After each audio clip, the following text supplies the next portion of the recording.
ang gikagubtan. Philippines ang tag-iya, di ang kunsap sa China. Mga Chinese nga tikasan, nalapas sa utlanan. Ang mangingisda intawon, dili nila pasudlon.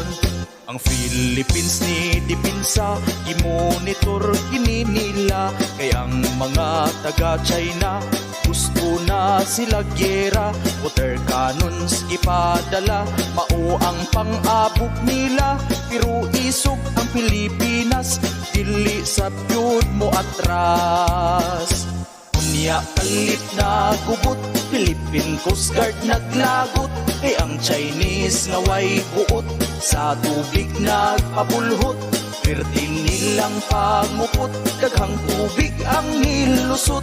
Ilang vessels kay giduot, sa tubig nga nagpulhot. Mga Chinese nagpadayon, maoy pirmi nilang buhaton. Philippine Coast Guard di paduolon, pasiritan sa water cannon. Mga Coast Guard pagkaluoy, may naputol pang ulamoy. Kay ang Chinese ni atake dito sa West Philippine Sea.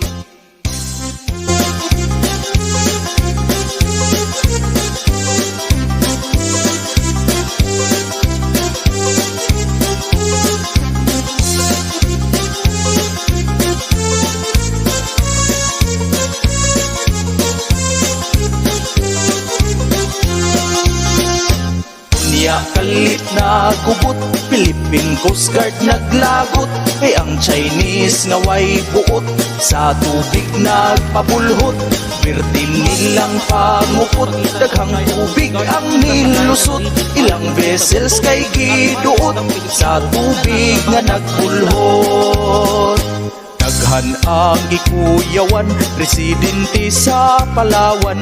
Kay kung magkagiraman, sila'y unang maapikuhan. Ang hangyo sa katawhan, mao ang kalinaw sa tanan. Way kinabuhing makalas sa China o Pilipinas. Barug Pilipinas nga country, ato ang West